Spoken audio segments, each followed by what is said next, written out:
The dark mystery of the disappearance is solved 14 years later. Investigating certain crimes can take years or even decades due to a lack of evidence or witnesses. Sometimes investigations are intentionally misled to create confusion or send investigators down the wrong path. Many such cases eventually end up on the shelves of archives as unresolved. However, crimes involving life-ending actions and abuses of various degrees of severity generally have no statute of limitations, and investigations can be reopened at any time when new information surfaces. Cases related to the disappearance of individuals, particularly minors, are often solved on hot tracks. It is believed that the first 3 days are critical when there is a high likelihood of finding the person alive. Thereafter, the chances of a favorable outcome rapidly diminish. The case of the missing German schoolgirl from Berlin, Georgina Krüger, was investigated for over 10 years and was considered one of the most mysterious in the history of German criminology. The girl disappeared during the day on her way home from school, having traveled just a few dozen meters from her home. No evidence, leads, or witnesses were found, and although the investigation was periodically reopened, there was little hope of solving the crime. However, thanks to meticulous work by undercover agents, the criminal was eventually exposed. What is known about Georgina Krüger and her family? Georgina, or simply Gina Krüger, was born on April 11, 1992, in Munich, and was the middle child of 3 in a simple family. She grew up with her older brother Tommy, who was 8 years her senior, and her younger sister Michelle, who was 2.5 years her junior. When Gina turned 11, her parents decided to separate, and her older brother, who was then 19, chose to live with their father. After the divorce, the girls were primarily raised by their mother Vesma and their grandmother on their mother's side. Both girls did well in school, were involved in music and dance, and were creative by nature. The family lived modestly, and while their father maintained contact with his ex-wife and daughters, he was more focused on supporting his elder son, whom he funded through school and supported in various ways. In June 2006, Vesna moved with her mother and daughters to Berlin, where she had been offered a well-paying job. The family settled in the Moabit district at house number 8 on Stendal Street. On September 1st, the sisters attended one of the best local schools, which, although located in a different district, was accessible by bus. Vesna was very pleased with her new job and had big plans for the future. But soon the peaceful and measured life of the family was shattered.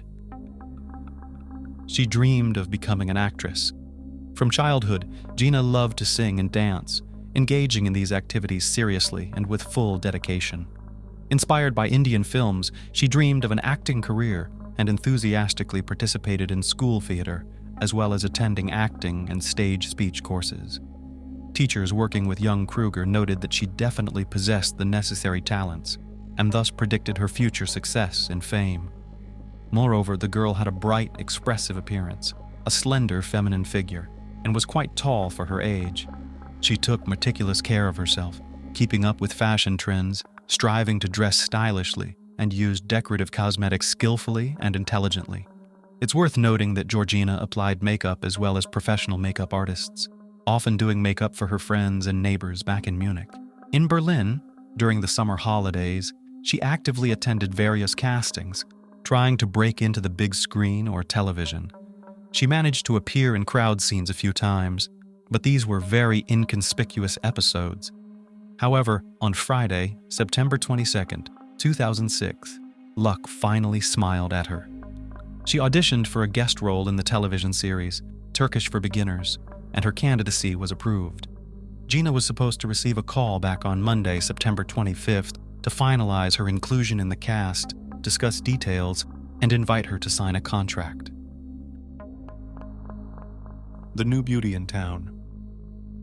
In her new school, the young beauty caused a real stir from the first day, capturing the attention of all the boys in her class. However, she struggled to get along with the girls as they openly envied her and saw her as a competitor. Her classmates were slow to accept her into their group and communicated with her reluctantly, although Gina was sociable, friendly, and open, avoided conflicts, and tried to interact with all the kids in the class. The teenage girl was indeed very beautiful, danced well, sang, and even received an offer from a modeling agency to try herself as a photo model. She agreed, but unfortunately, she never made it to the planned photo session in early October. Gina dreamed that one day she would make it to Hollywood or Bollywood, where she would act in movies. She imagined herself on the red carpets of prestigious film festivals, among celebrities, dreaming of fame, recognition, film awards, and was ready to work hard on herself to achieve her desires. The schoolgirl almost made it happen, when suddenly she disappeared without a trace, a few miles from home.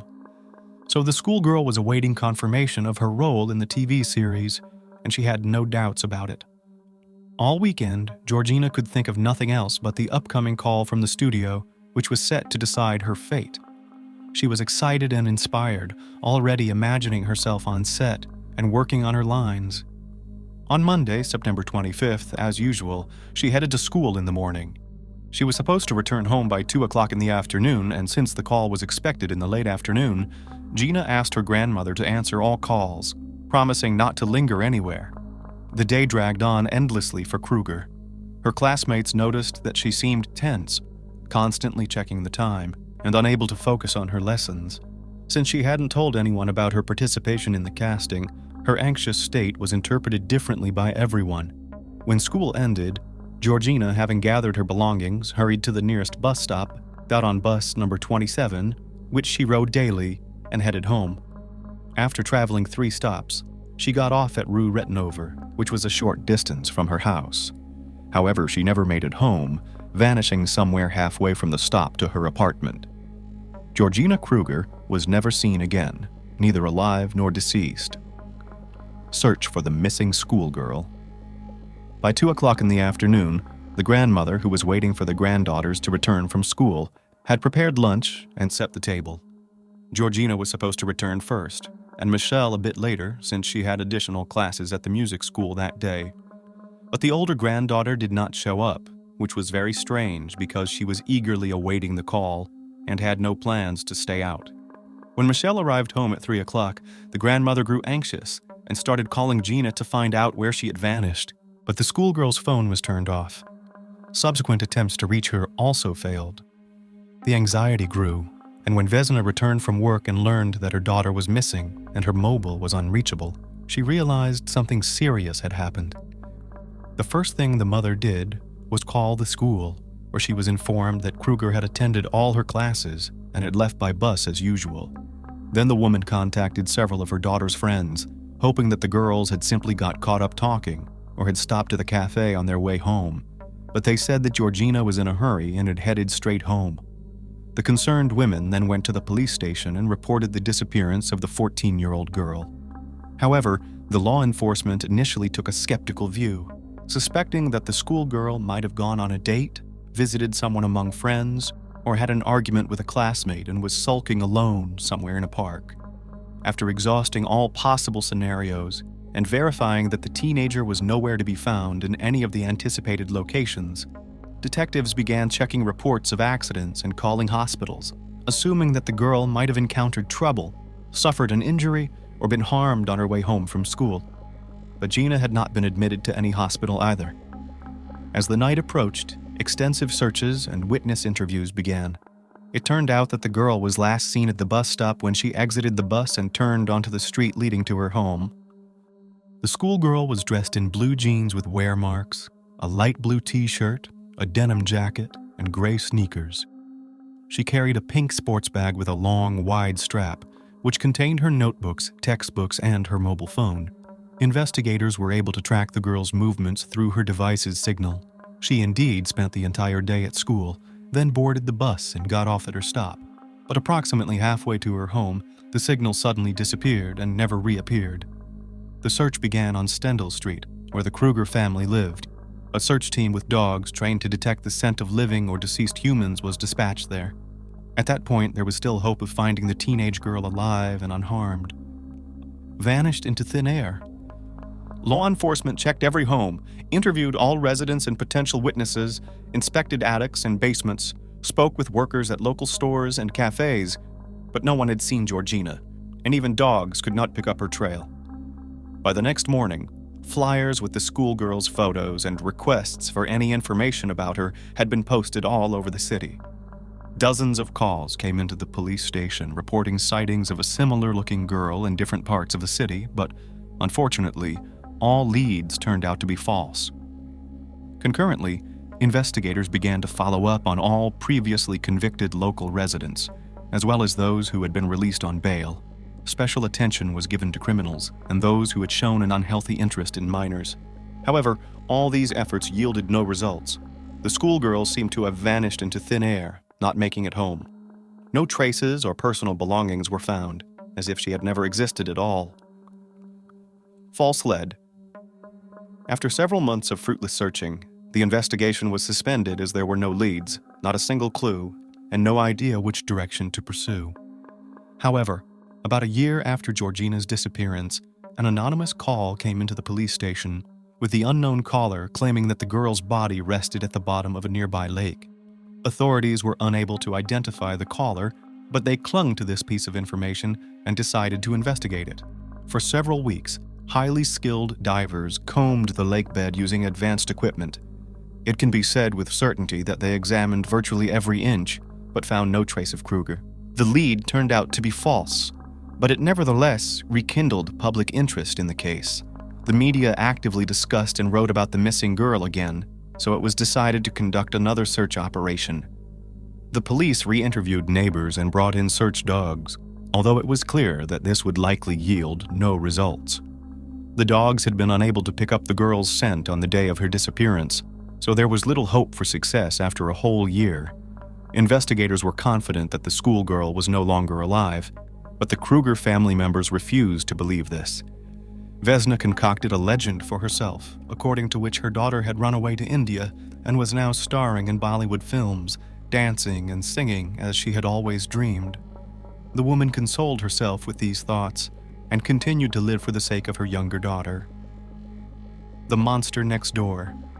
Search efforts periodically resumed, and in 2016, nearly a decade after a girl's disappearance, a resident of Stendhal Street contacted the police to complain about a neighbor who was actively inviting underage girls over to his place. This neighbor turned out to be a 35-year-old immigrant from Turkey named Ali K. He was legally married, raising 3 children, and tried to appear as an exemplary family man to those around him, but in reality, he was not. Upon closer inspection of Ali, and after studying his personality, the police were horrified, as 4 years prior, he had already been under investigation. At that time, he deceitfully lured a local schoolgirl, promising to sell her a trendy smartphone at a symbolic price.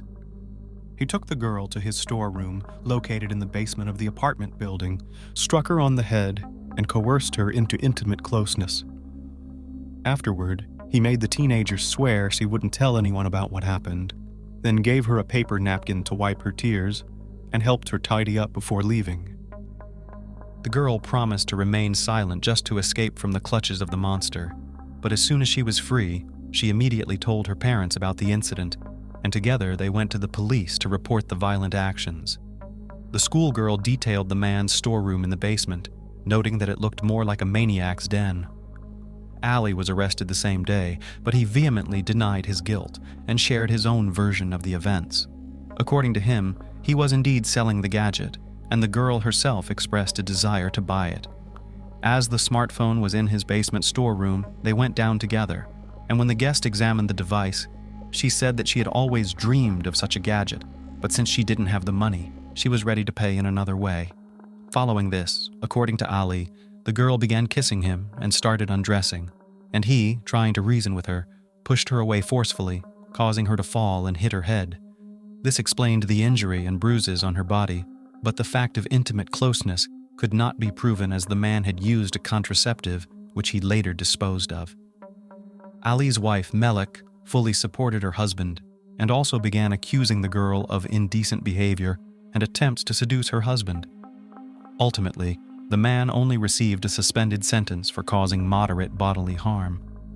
Nonetheless, now as the police took up the investigation of the disappearance of Krüger again, they decided to check him thoroughly once more. Ali K did not have a permanent job and got by on odd jobs, mainly living on benefits. He loved gambling and often incurred debts, was a regular visitor to the Turkish coffee shop on the ground floor of his building, where he made acquaintances with different people who treated him to food and drinks. The man carefully maintained his appearance, desperately trying to look younger than his years. He wore fashionable clothes, sometimes even spending children's benefits on them. But the main oddity about this man was his attraction to girls. He continually tried to meet teenagers, ask them inappropriate questions, and also offered strange and illegal things, for instance, help with buying alcohol or cigarettes. Ali most resembled the role of Georgina's abductor, but the police had nothing against him in this case. New investigation. Nevertheless, the Krüger case was reopened, and a new investigation was initiated due to the emergence of a new suspect. Ali K. was brought to the station and questioned, but he naturally denied any involvement in the decade-old case. His storage room in the basement was inspected, but no traces of the missing schoolgirl were found. Detectives noted that this space indeed seemed more like a meeting place than a storage area. It turned out that 10 years ago, he had been questioned along with other neighbors, and his basement had been inspected. But specifically, Ali's storage room had not been checked because, firstly, there was no reason to, and secondly, according to residents, the door always had a lock, so only the owner could access it. Ali himself had been an active participant in the search operation at that time and was one of its most engaged members. Despite the fact that the police had nothing concrete to charge K with, they decided to keep him under surveillance to learn as much as possible about him. Unofficial monitoring was organized, and all his phone calls were intercepted. Soon, this provided initial results, and detectives discovered that the man had significant debts unknown to his wife. He had lost about 10,000 euros in poker and had no idea how to get out of this predicament. The investigation decided to focus on this aspect. Undercover agents. The decision was made to introduce an undercover agent into the suspect's close circle, who was expected to gain his trust, extract the necessary information, and secure an on-record confession. However, everything had to be done slowly and carefully so the suspect wouldn't become suspicious and would feel secure.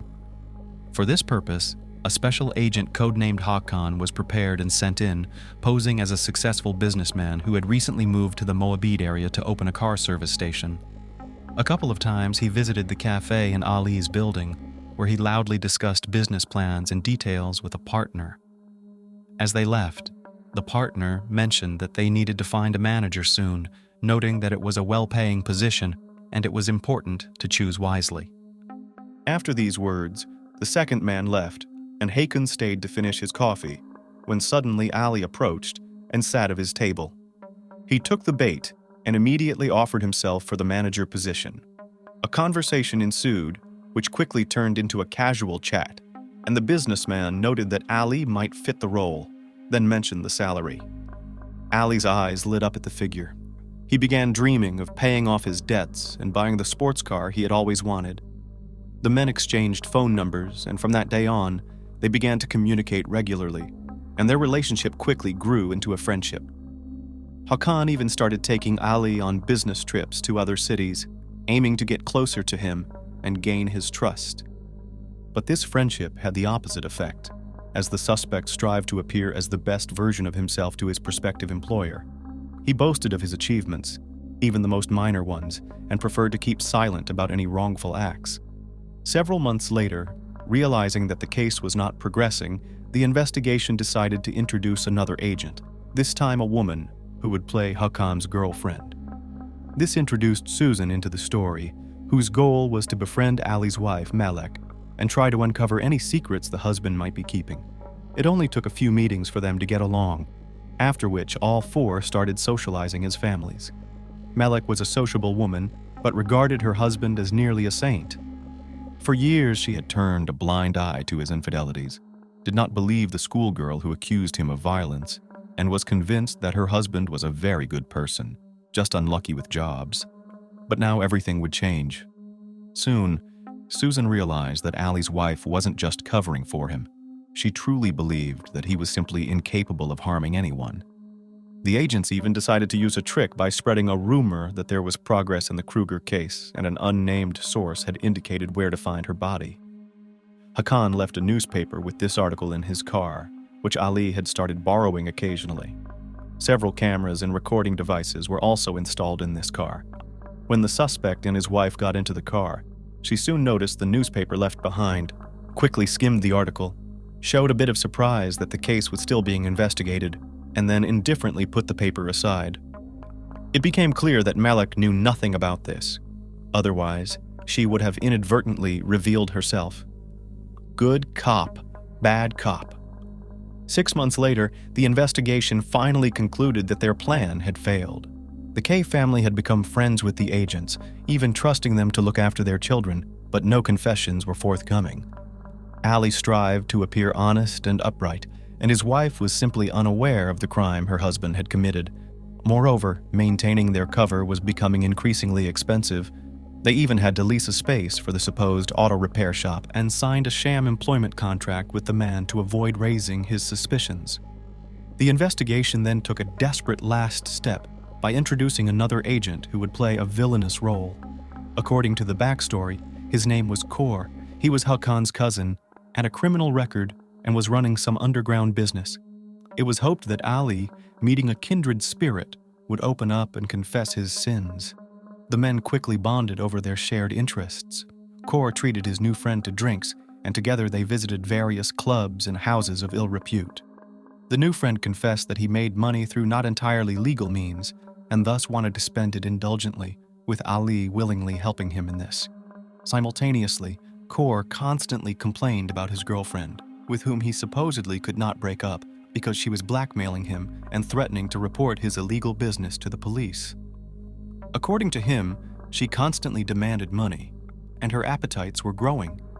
One day, while having drinks with his friend, Kor declared that he intended to rid himself of the bothersome blackmailing girlfriend in a radical way and was willing to pay a sum of 100,000 euros to anyone who would do the dirty work. Ali perked up at this and offered to take on the task himself. His friend agreed, but suggested they discuss the details in a secluded place when sober. Monstrous confession. In November 2017, sitting in the agent's car, the men discussed the plan to eliminate his nuisance girlfriend. At one point, Kor doubted whether Ali was capable of taking a life. In response, Ali revealed something he claimed no one else knew. He confessed that more than 11 years ago, he had taken a life of someone with his bare hands. Ali said that in 2006, a stunning young girl had moved onto his street, who completely captivated him.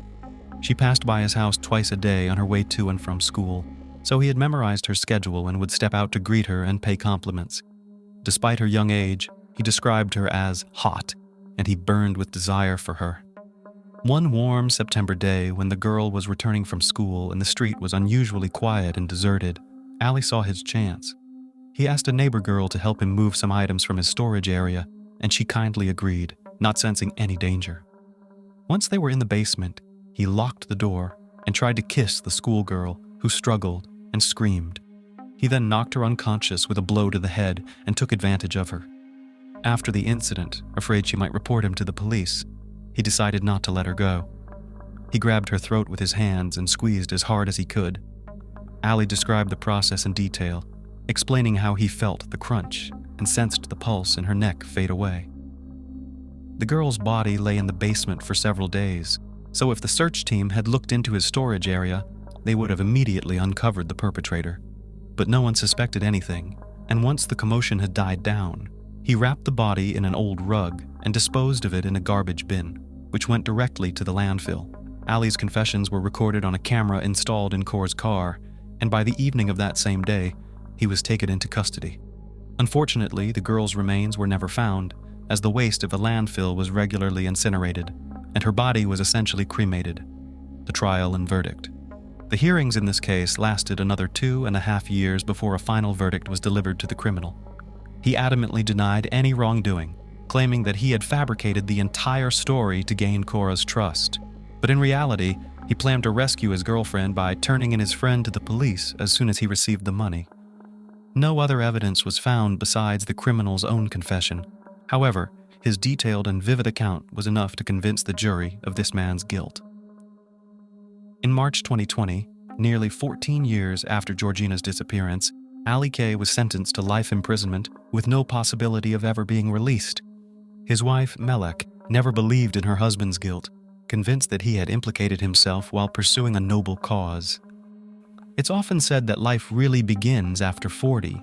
A wealth of life experience contributes to this. For some, maturity marks a period of gaining self-confidence because not everyone has lived their life the way they wanted.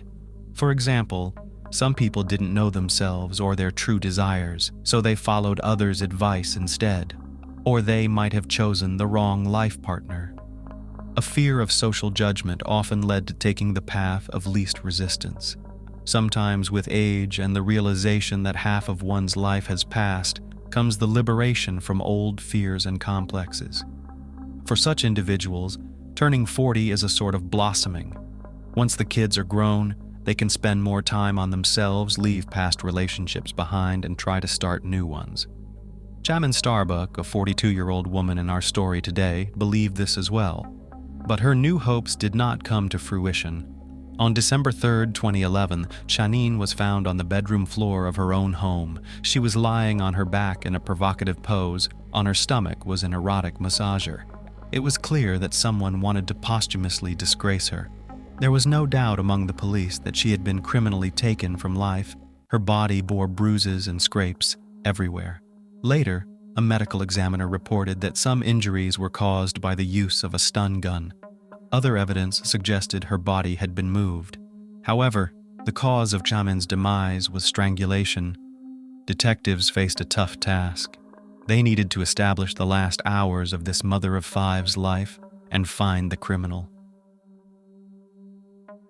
The disappearance of a mother of many. The police learned of the woman's lack of contact a day before the grim discovery. Initially, her ex-husband, Clay Starbuck, raised the alarm. The 47-year-old man reported he had been unable to contact his wife since December 1st. Around 3 p.m., Georgine texted her daughter that she was unable to pick up the kids from school due to feeling unwell and asked to wait for their father, whom she supposedly had informed of the change in plans. However, his phone was off, so he was unaware of the situation. Marshall and Serena, the younger brother and sister, were tired and hungry. Therefore, the 15-year-old Logan decided to call her older brother. She asked him to drive them to their father's house, located a couple of blocks from their home. Upon arrival, Austin reported that he too could not get in touch with their mother. Perhaps she had turned off her phone to rest and recover. The boy put the kids in the car and drove them to Clay's house. The man was not expecting them, but was genuinely pleased by the unexpected circumstances. After the divorce, the older children had stayed with him, and the 3 youngest with their mother.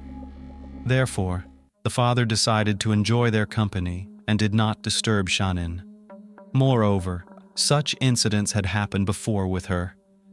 Besides, he expected to see his former wife at the school basketball game that evening, but she never showed up.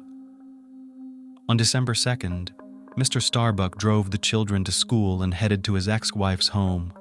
The front door was locked, and the blinds were drawn.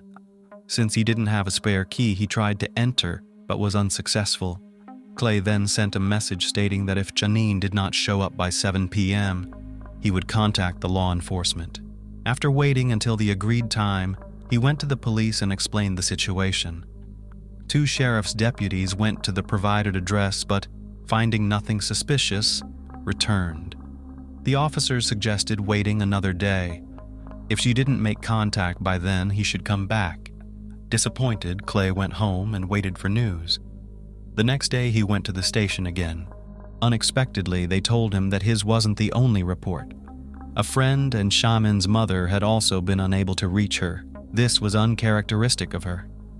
This time, the police approached the case more responsibly. 48 hours had passed since Mrs. Starbuck's disappearance, and several people were concerned. After obtaining the necessary permission, the police went to her home again. What secrets did Mrs. Starbuck's home hold? Upon arriving at the residence, officers broke the lock and entered. There were no signs of a break-in or robbery. At first glance, everything was in its place. However, the idyll was disrupted as soon as they entered the woman's bedroom. That's where the grim truth was revealed. Georgine Starbuck hadn't just disappeared, she had been brutally ended.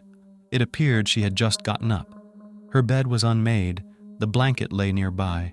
The sheet was missing from the bed, and the mattress cover was stained red. The deceased's cell phone and diary were on the dresser. Forensic experts focused their attention on her room. They examined all available surfaces for fingerprints. Some had been wiped clean, but 12 latent prints were found on the massager's box and the bathroom mirror. Numerous traces were also found in common areas. For further DNA analysis, specialists took scrapings from under the nails, face, and neck of the body. Detectives suspected that the homeowner had been deprived of life after she got out of the shower, was then moved to the bed, and eventually dragged to the floor. Notably, the removed sheets were found in the washing machine. Perhaps the perpetrator wanted to remove evidence in this way. Clay sheds light on his ex-wife's lifestyle. By noon, Clay arrived at Chamin's house. He was eager to find out what had happened. The scene in his ex-wife's yard did not inspire positive thoughts. The perimeter of the building was cordoned off with yellow tape, and an ambulance and several police cars were parked near the lawn. Mr. Starbuck was the first to be informed of the woman's tragic end.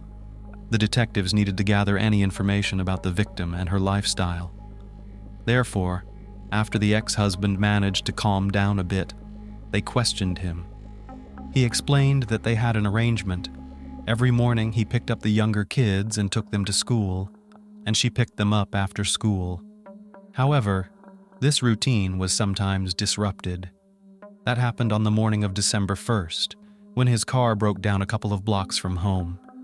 Usually, waking up early, he would drive around the neighborhood and warm up the car. That time, Clay texted Chamin and asked her to take the kids to school. He then went home to wait for it to warm up. Around 11 a.m., he tried to start the car again, but once more, it wouldn't start. Giving up, he went back inside to nap. Mr. Starbuck didn't notice as he slept for several hours.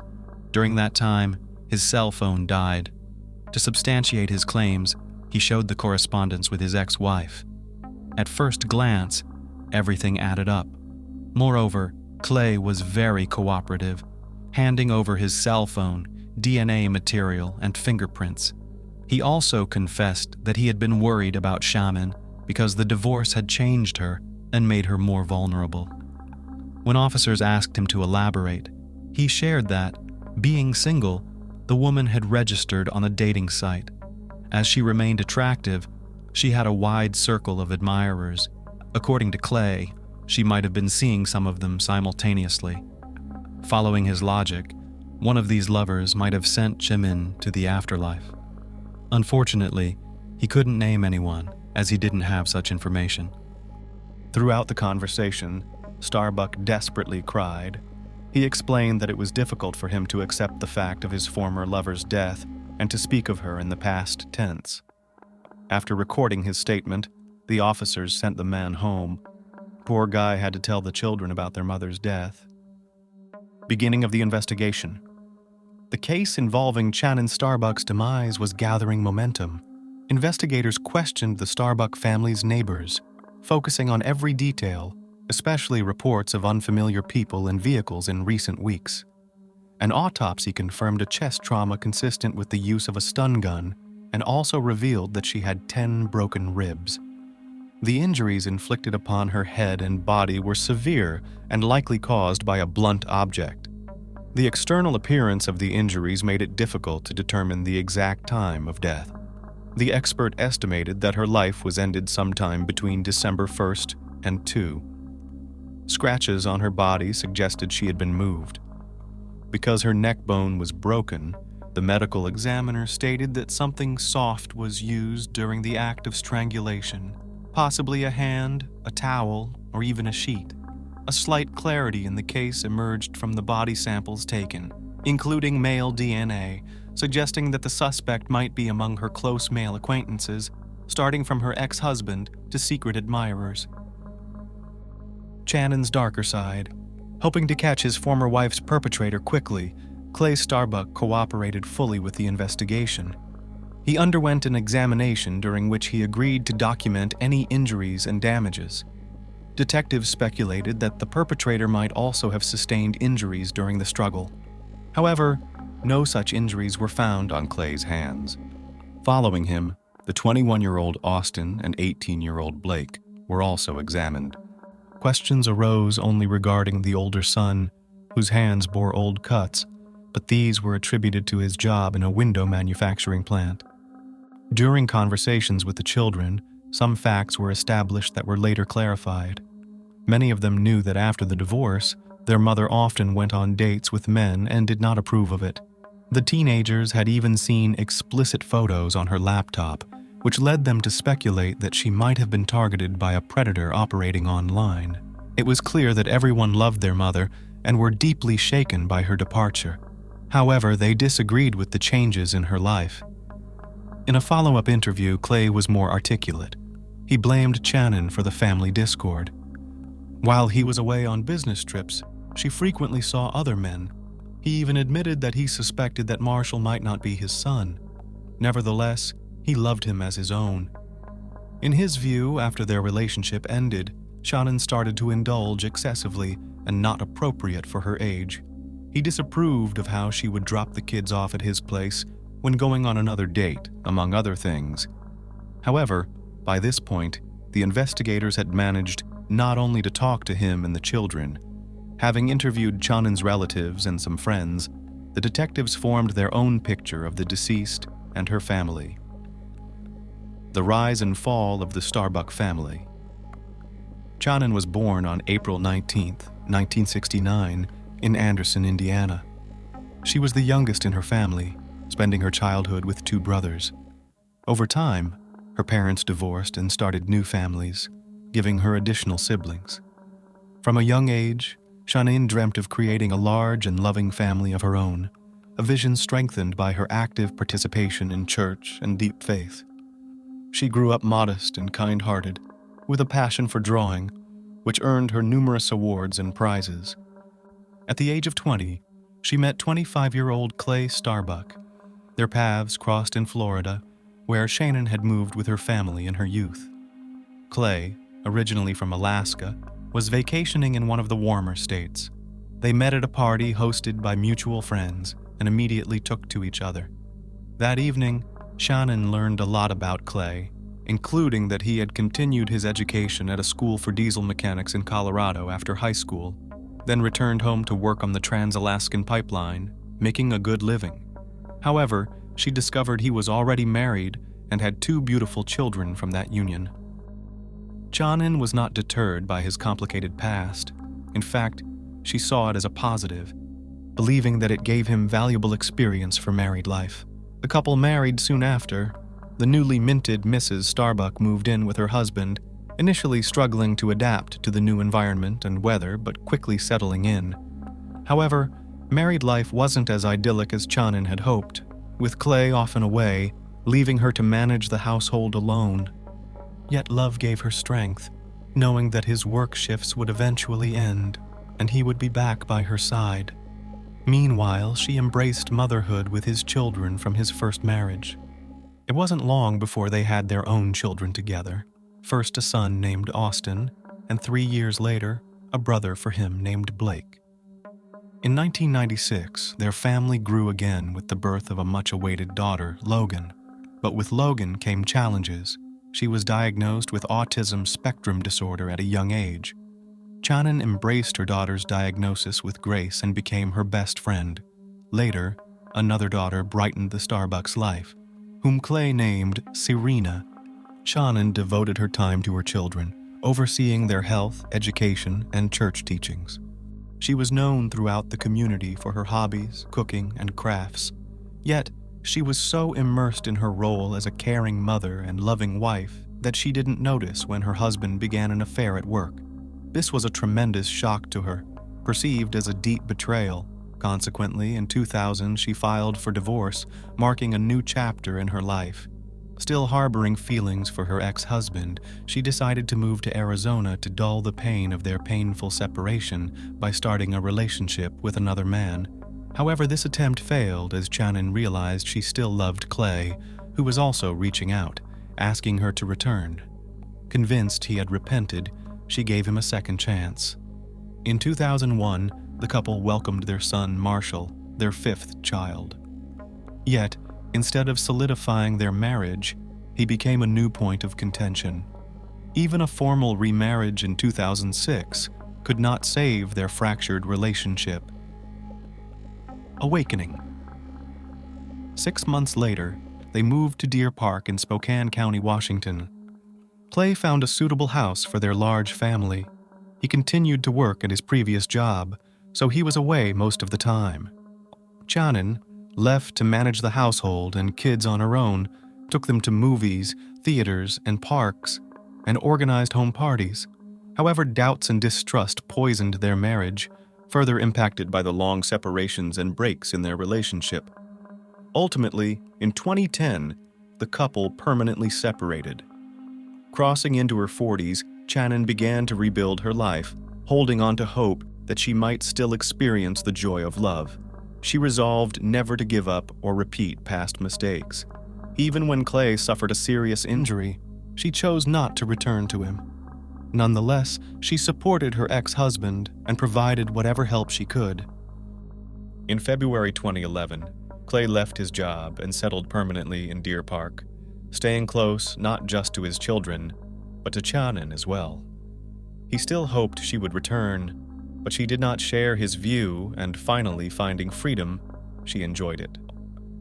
After undergoing surgery, Austin and Blake moved in with their father, happy to be away from under their mother's constant supervision. Shannon, breathing new life, found a part-time job and enrolled in a dental assistant course. Tired of being a housewife and needing to support her family, especially as her ex-husband stopped paying child support due to his illness, she still had him nearby for emergencies. The children stayed with him after school every Wednesday, as well as the second and fourth weekends of the month. That summer, Shannon proudly received her certification, marking off one dream and starting to pursue another. Hoping to meet a worthy man, she created a profile on a dating site, feeling a keen need to live for herself. She also regretted spending her best years on a man who did not appreciate her and was capable of deceit. However, a criminal plan one December morning ended her dreams. Shannon Starbuck's funeral took place on December 10, 2011. A large number of people who came to the service testified to her being a bright and sincere person. She found her final resting place at a cemetery in Orlando. Search for the culprit. Public attention to the woman's death spurred law enforcement to move quickly. While focusing on her ex-husband, detectives decided to verify his alibi. As a result, they retraced Clay's movements on December 1st. He once again explained what had happened that morning and detailed where and how his car had broken down. Additionally, the results of the initial examination came in. Starbuck's fingerprints did not match any found at the crime scene. This led to a decision to check him against existing databases while also focusing on Shannon's mobile phone, laptop, and personal diary. At the same time, they explored the possibility of other people being involved in the crime. After carefully examining Mrs. Starbuck's mobile phone, detectives added several names to the list of suspects. Men she had communicated with on the dating site raised suspicions. One, Tom Walker, had scheduled a date with her on December 5th. Hours before her demise, they had candid conversations and exchanged photos. Tom had asked Shannon to take a photo using an adult toy, which she refused. Notably, her body was later found in the exact pose mentioned by Tom. Within an hour, Walker was located. He was shocked not only by the news, but also by being considered a suspect. He immediately explained his activities on the day of her death, which were confirmed by colleagues and surveillance cameras. Next on the list was John Wilson, who had scheduled a meeting with Shannon on December 1st. From their correspondence, it was clear he was not looking for a serious relationship. Their interaction was merely casual. It also turned out that the suitor had used a fake name. His real name was John Ken Lane. He worked in a completely different field than he had claimed and was married, hence the secrecy. On the day of the crime, Shannon postponed their morning meeting to a later time, citing headaches. Eventually, the date did not take place. After taking a DNA sample from him, he was released. His alibi was corroborated, even as his deception was revealed to his family. Critical evidence After these developments, the investigation reverted to square one. While examining Chanin's mobile phone, detectives made a request to the cellular service provider, uncovering another significant detail. It turned out that a 911 call was made from the victim's phone at 9:18 a.m. on the morning of December 1st, but the suspect deleted it from the call log. Thanks to a request to the emergency services, the 30-second call was retrieved. Unfortunately, it contained nothing but sobs and rustling sounds before abruptly cutting off. It was also discovered that after the failed call, the call center operator tried to return the call, but it went to voicemail. According to GPS data, Chanin's mobile device was located at her home, pinpointing the exact date of her demise. She had been deprived of life after dropping her kids at school and returning home. This meant that the 11 messages sent afterward were not sent by her. The suspect tried to confuse the investigation.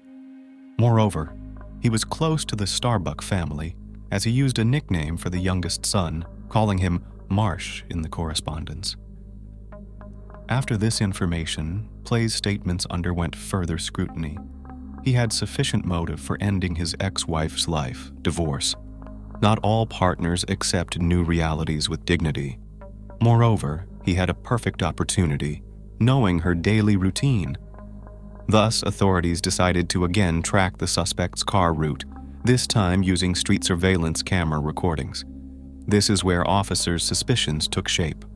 Starbuck's car had not broken down. Concurrently, results from another analysis arrived. DNA material collected from Chanin's body matched the suspect's samples exactly. Harsh reprisal. The scenario unfolded as follows. On the morning of December 1st, Clay sent a message to his ex-wife asking her to take the kids to school, fabricating a car breakdown. While she was out, he entered the house and waited. During this time, he accessed her unprotected laptop and found personal correspondences that infuriated the already jealous Starbuck. When Chanin returned, a heated argument ensued, which ultimately led to bloodshed. This explained the unusual pose in which the deceased was found, an act of vengeance for her newfound freedom. Afterward, Clay stayed in the house, impersonating her in text exchanges. His intentions to harm his ex-wife might have been long-standing.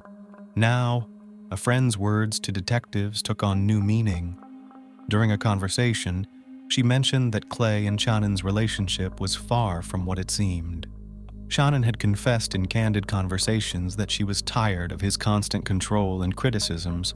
Daring to divorce, she feared he might harm her someday. From June to November 2011, she had repeatedly contacted the police, claiming her ex-husband was stalking her. She felt unsafe even in her own home, hence did not trust anyone with the keys. Ultimately, she managed to secure a restraining order against Clay, so their communications were confined to text messages. Careful examination of Mrs. Starbuck's diary made it evident that she not only feared her former lover, but believed he was turning the children against her. He concocted vile stories and portrayed her as promiscuous. Thus, the children's reaction to their father's arrest on February 6, 2012, was not surprising. They refused to believe in his involvement. They were not perturbed by the fact that a tracking program was found on their mother's laptop and a hard drive labeled Chanin's desktop computer in their father's house, along with printed correspondences. The older children doubted the authenticity of the DNA analysis, believing the accusation against their father was far-fetched and the case fabricated. However, the views of law enforcement and other relatives differed. Triumph of truth and justice. At the trial, the prosecution was confident in the man's guilt, supported by a substantial amount of physical evidence and testimonies. In June 2013, justice prevailed.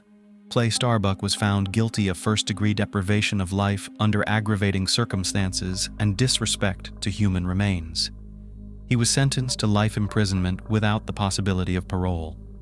In 2015, Clay's attorney filed an appeal against the verdict, but it was rejected. To this day, the perpetrator remains behind bars at the Airway Heights Corrections Center in Spokane County. Chanin's relatives mourn the woman's untimely departure profoundly. Yet, their hearts are even more shattered by the thought that the children sided with their father. He was so obsessed with his ex-wife that in seeking revenge, he forgot about the consequences. Unable to accept his new reality, he left his children effectively orphaned. On the night of December 1st, 2010, Staff Sergeant Nathan Payette was in a hurry. He was late for duty at Nellis Air Force Base in Nevada. By a strange coincidence, his alarm clock, which never failed to go off, did not ring today. Nathan woke up at 11 p.m. and woke up his wife, Michelle. He took a shower, said goodbye to his family. Then he went out to the garage. He was about to put on his uniform and start the car. Suddenly, loud shots rang out from behind. Mr. Payette's children and wife came running to the noise. On the doorstep stood Nathan, bleeding and staggering from side to side. It was obvious that he was about to fall. Michelle was terrified and rushed towards her husband to pick him up, but not in time. The father of the family collapsed to the floor. Around 11:30 p.m., 911 received a call. "My husband has been shot. He's bleeding. Help him!" Mrs. Payette screamed into the phone. The dispatcher immediately explained to the woman how to administer first aid. Michelle tried to give artificial respiration to her spouse. However, it did not bring relief. After the arrival of rescuers, he was taken to the nearest hospital. Doctors did everything possible to save the patient. Despite this, it was not possible to bring the young man back to life. The neck wound became fatal for 28-year-old Nathan Payette. After Mrs. Payette was informed of her husband's death, her life was divided into before and after. An exemplary family man, a valiant serviceman, was murdered on the doorstep of his own home in Las Vegas. His death caused a public outcry. Relatives, acquaintances, and just concerned citizens were waiting for explanations from the police. Who could decide to such lawlessness? What motives pursued the criminal and was subsequently brought to justice? These and other questions we will try to analyze together with you. Nathan Joseph Villagomez Payette was born on February 12, 1982, in the village of Tamuning, Guam. The territory of the island is not part of the United States of America, but it is a possession of the United States. At the same time, the United States determines foreign policy and does not interfere in internal affairs. Guam is a small island in the Pacific Ocean.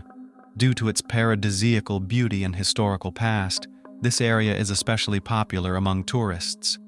Nathan was not only born in an amazing region, he was also fortunate to have a large and loving family.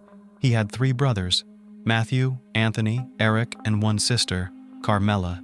The children were very friendly and helped their parents in everything. Nathan himself was different from the others in that he never caused trouble. He was a caring child at home and a diligent student at school. The boy was very sociable, so he easily made friends. He was the soul of the company. His name was always on the rumor. Perhaps there was no one who did not want to communicate with him, recalled about him brother Eric. Living near the ocean, Nathan loved swimming from childhood. Later, he began surfing. He spent all his free time on the beach, enjoying the sun and life. Nathan met his future wife during his studies at South High School. The educational institution was located in the neighboring town of Santa Rita. Michelle Ann Vonta-Chuck was attracted to him at first sight. Young people began to spend time together. With each day, their affection for each other only grew. They never parted. Together, they studied at school, prepared for classes, helped with household chores. Strong teenage friendship was replaced by tender love. When Michelle was 16 years old, a terrible grief befell her family. Her mother died. Therefore, the girl spent all her free time helping her sister. Melissa, the eldest of Chuck's family, took on the role of mother and mistress of the house. Nathan supported her in everything she did and helped to look after the younger children. In 2000, after graduation, Nathan decided to propose to Michelle. The girl happily accepted. Their families did not have the opportunity to have a wedding. Therefore, the couple, with the blessing of their parents, decided to move in together. To earn a living, the guy got a job as a receptionist in a local hotel. He earned not badly. There was enough money. However, like all young people, Nathan and Michelle were ambitious. They made plans for their own home and independence. Soon their son Dion was born in the Payet family. The income was no longer enough to cover the necessary expenses. Therefore, the guy thought about a job that could provide his family with a decent existence. This desire led Nathan to join the Air Force. After graduation, Nathan was assigned to the Elmendorf Air Base in Anchorage, Alaska. Michelle was left alone with the baby, but the family had money. In addition, after a while, the young people's dream came true. They built their own house. In it was born a second child, a daughter named Niara. The head of the family made success in the military field. This favored the desire to achieve everything that he and his wife had previously been deprived of. Finally, 6 years after their engagement, Michelle and Nathan had a big wedding. My mom was extremely proud that her youngest son was the first to go out and achieve something, Eric said. In 2006, Nathan was transferred to the Davis-Monthan military base in Arizona. He was promoted to the position of weapons loading team leader for the A-10 Thunderbolt attack aircraft of one of the Essex squadrons. There he also trained in logistics training and material management. Nathan definitely loved his job and did it with dedication. Most importantly, he did it with the best of intentions. He was a son of his country. One of his co-workers characterized him. In 2007, Nathan and his family moved to Nellis Air Base. The new job was located near Las Vegas, Nevada. There, the young man was assigned as an assistant junior officer in charge of the supply section for maintenance of combat aircraft. Along with professional growth, the family of the protagonist grew. Soon, the Payet couple had 2 more sons, Drawson and David. Michelle fell in love with Las Vegas. She thought it was the best place to live, so Nathan decided to make her happy. He chose the most suitable house for a large family, spacious and bright. In addition, the future family home was 30 to 40 minutes away from the military base. Nathan made the down payment with his savings. The only thing left to do was to divide the family's income and expenses wisely. Maybe he could save some money temporarily, at least until Mr. Payet's next prospects. At first, Michelle was delighted with her husband's surprise. She set about organizing the everyday life in the new house. However, over time, the demands of the couple began to grow. The family spent more than Nathan earned.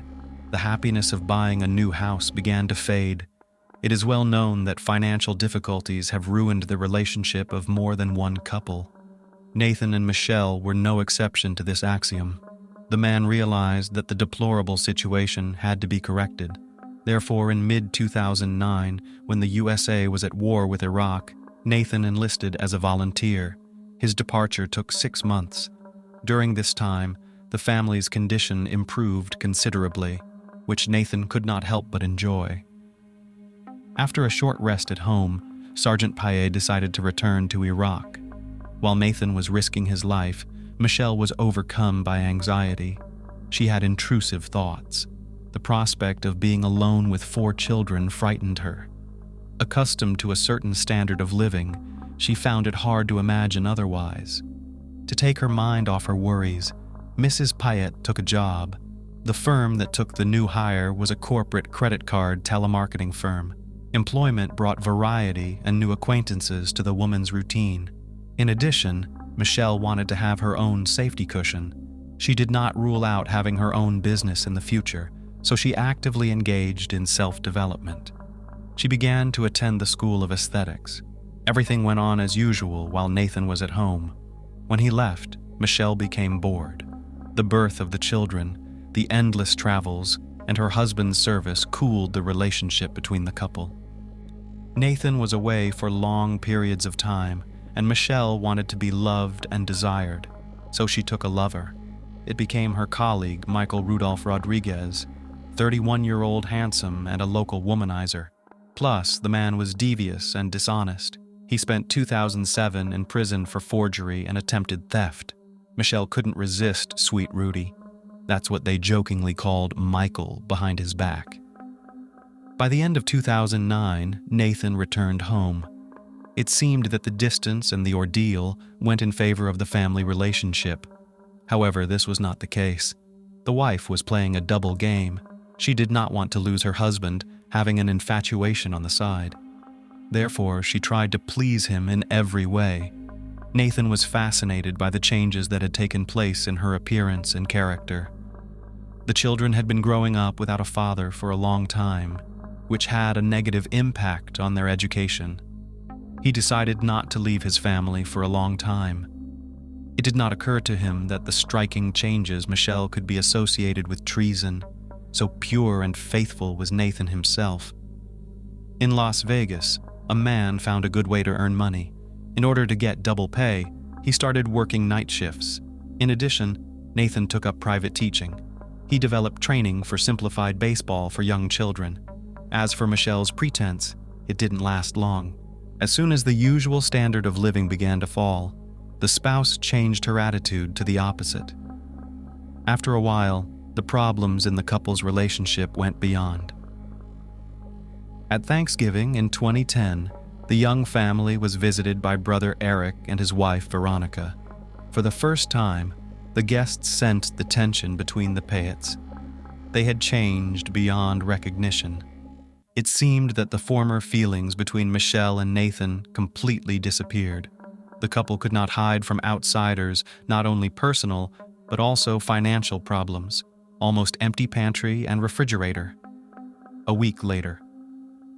On December 1st, 2010, a strange communication took place between Mrs. Payet and Mr. Rodriguez. At 11:12 p.m., Michelle received a text message from Michael. "Hope you are feeling better," the man wrote. "Van Dyke's contract for tomorrow is almost finalized." 2 minutes later, he sent another text. "If you're not feeling well, let me know. I'll give you a couple days to rest. Remember, I appreciate your help." At 11:19 p.m., Michelle replied, "My husband just recently woke me up. Right now, he is trying to leave the house, but I think he's going to be late today. LOL, I'm sorry the contract is giving you so much trouble."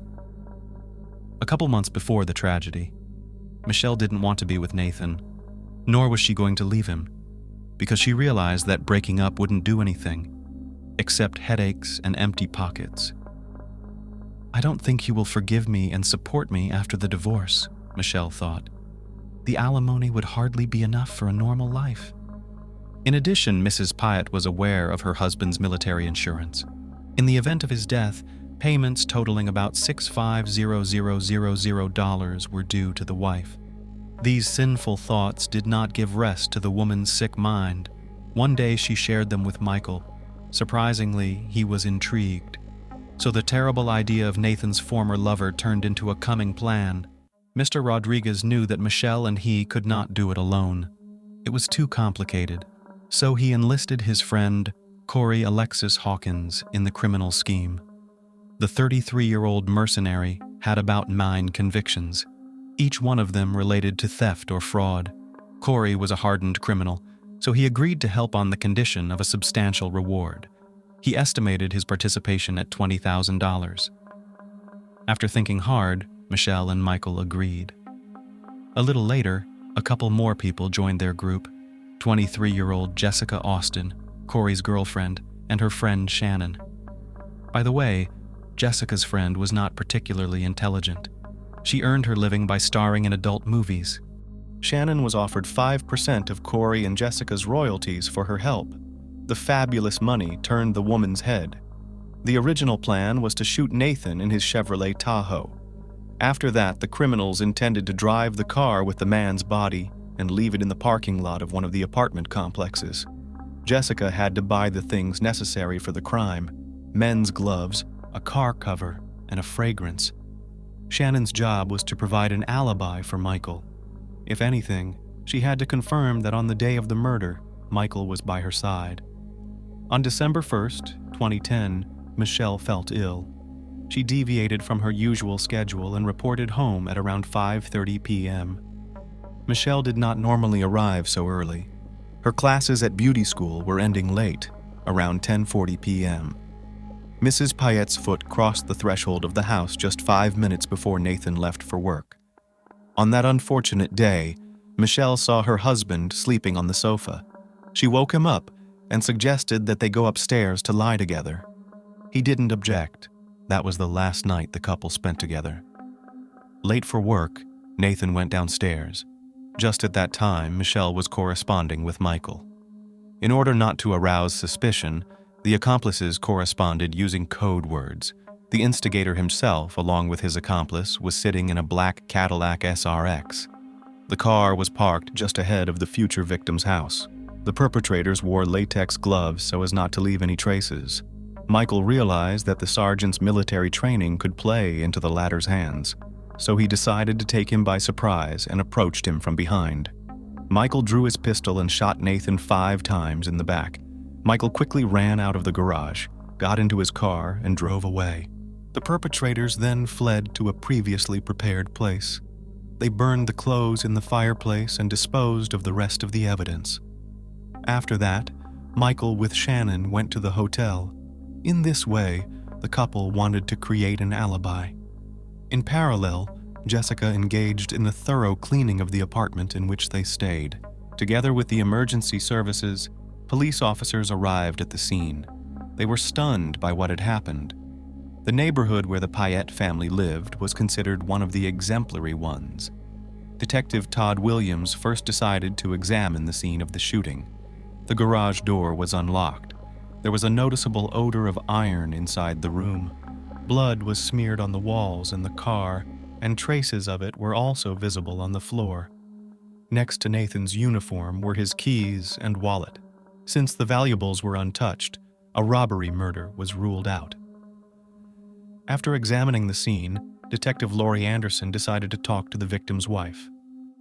Michelle explained what had happened. For some reason, she added that the family was struggling financially. This gave the police some ideas. Maybe Nathan was hiding something from his wife. For example, a gambling addiction, debts, or an affair on the side. At least that would have cleared up the attack. Besides, all the evidence pointed to Nathan being deliberately set up. The police examined the victim's cell phone. It contained only pictures of his wife and children. This convinced the officers that Mr. Payette was a decent man. The investigation continued. The next step in the search for the perpetrator was to canvass the neighborhood. Statistically speaking, there's always someone who saw or heard something. This was the case with Nathan. Some neighbors reported that they had seen a car parked near the Payette house. The car was driven by a man wearing a brown sweatshirt. After shots were fired, the vehicle immediately drove away. Detectives finally had a lead. Nathan's family was shocked to learn what had happened. His family was on the first flight out of Guam. They were waiting for answers. His mother, Carmelita Payette, cried the whole way. The woman couldn't believe her son had died so early. The relatives finally reached the victim's home. Michelle threw herself into her mother-in-law's arms and then lost consciousness. Nathan's mother sensed something unnatural in her daughter-in-law's reaction. For some reason, the fainting seemed faked. The investigators decided to talk to Mrs. Payette again. They asked her about the car that the witnesses had seen. Unexpectedly, she said that her colleague, Michael Rodriguez, had a similar car. Why Michelle gave out this information remains unclear. However, thanks to her, the puzzle began to take shape. Police later determined that Michelle had simply blabbed the truth, or the plan the perpetrators were hatching was flawed. Detectives looked into Michael's identity. The man's criminal record heightened suspicions. He was brought in for questioning, to which he responded calmly. Mr. Rodriguez said that on the day of Nathan's murder, at around 9 p.m., he went out shopping. In the supermarket, the man met an interesting girl named Shannon. From his words, they had a long conversation, after which they decided to continue their acquaintance in the hotel room. Michael explained that they arrived at the hotel around 11 p.m. To verify the man's words, the officers called Shannon. She did indeed confirm the romantic encounter. However, the detective sensed a catch, so the next step was to examine the information in Mrs. Payette's phone. Specialists managed to recover the correspondence Michelle had with Michael for a year. Their communication was interesting. On the day of Nathan's murder, the couple discussed a contract with a certain Van Dyke. The conversation was more like encryption than a business negotiation. It was probably how the two men planned the crime. Investigators were almost certain that both were involved, but sufficient evidence had not yet been obtained, so they decided to let Michael go until the circumstances of the case are clarified. After examining Michelle's cell phone, the detectives called her back in for questioning. She was visibly agitated and seemed to be hiding something. Michelle realized that the officers knew more than she wanted to know, so she told them about her affair with Michael. A little later, she confessed that a few months before her husband's death, she and her lover had decided to kill Nathan. The woman explained that the action was planned in order to obtain insurance payments. Mrs. Payette justified herself and assured that she had repented and changed her mind. It was as if she had changed her mind at one stage in the preparation of the crime. She felt sorry for her husband, and she even tried to interfere with the plan. So she turned off her husband's alarm clock. Michelle was counting on her accomplices not waiting for Nathan or missing him. But the investigators did not believe in the woman's remorse. Her correspondence eloquently testified otherwise. In addition, she sent Michael a cute smiley face right after she learned of her husband's death. After a while, Shannon came to the police station to confess. The woman must have realized her predicament. However, her involvement in the case was clearly embellished. She explained that Michael had forced her to provide an alibi. Jessica asked for my help. Her friends wanted to teach a big drug dealer a lesson. My job was only to cover up the involvement of one of the attackers. I thought it would be a way to get justice, she explained. She then added that on the night of the attack, Michael told the whole truth. Shannon assured police officers, "As soon as I realized I was being used, I immediately went to the police. In addition, I feared for my life. There is no telling what they would have done to me." The woman's words were confirmed by the hotel's CCTV footage. It became clear that Michael and Shannon arrived at the hotel not at 11 p.m., as Michael himself said, but at 11:40 p.m. Her testimony led detectives to Corey and Jessica. Corey had long denied any involvement in the case.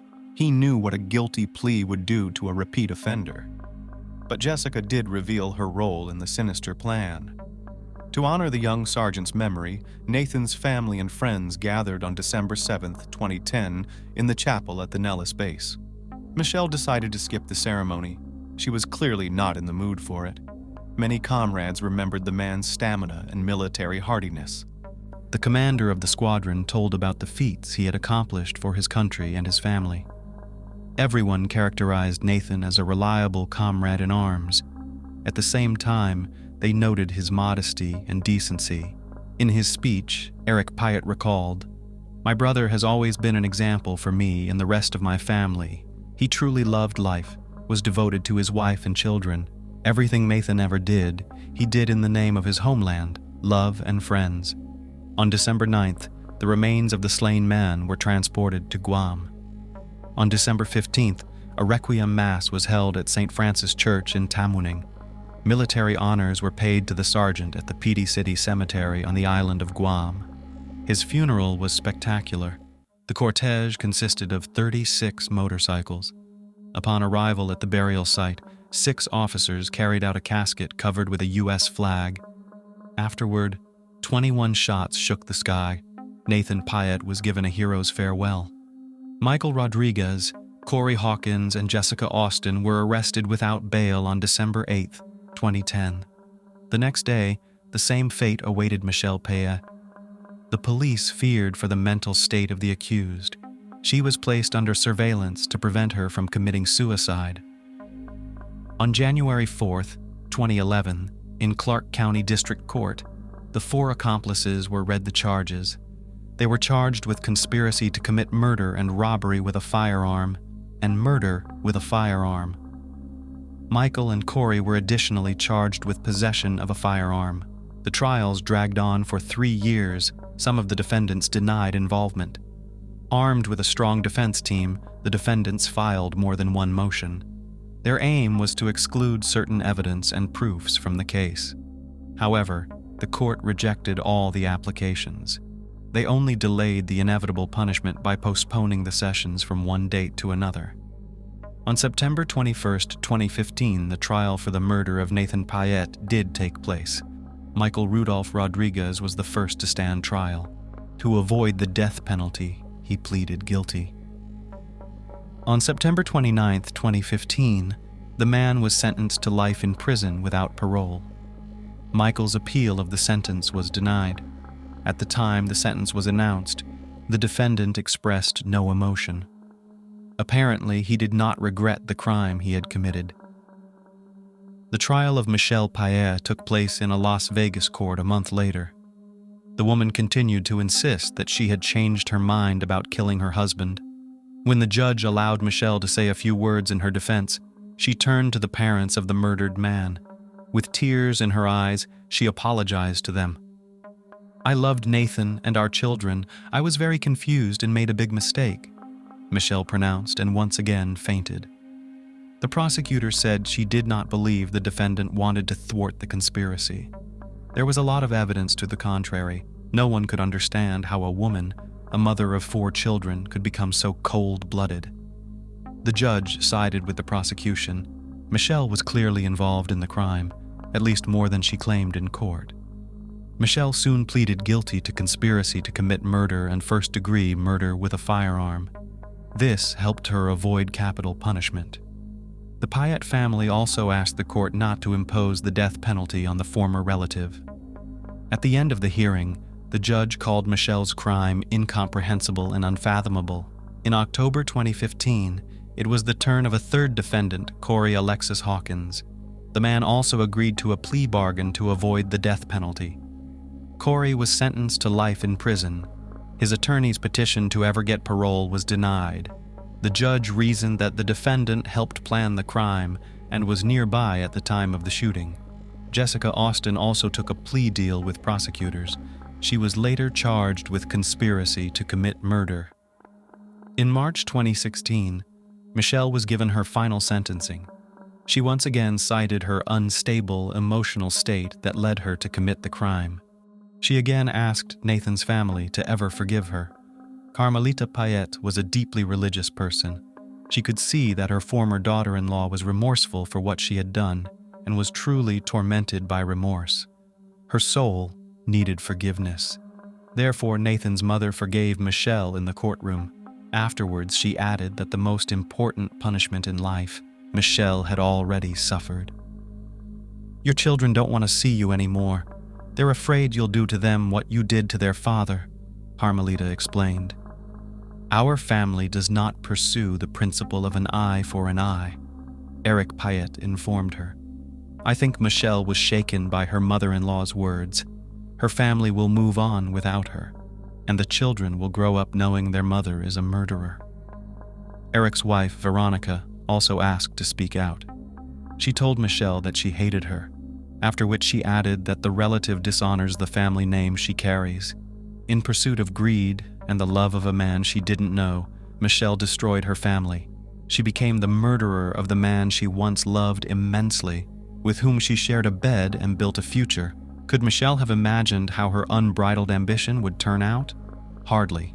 This category of people lives in a perpetual pursuit of happiness without appreciating what they have. Nathan, unlike her, had lived his whole life giving of himself. He was often sleep-deprived, risked his health and his life. Thanks to this, the man fulfilled his beloved's dreams, but never found her recognition.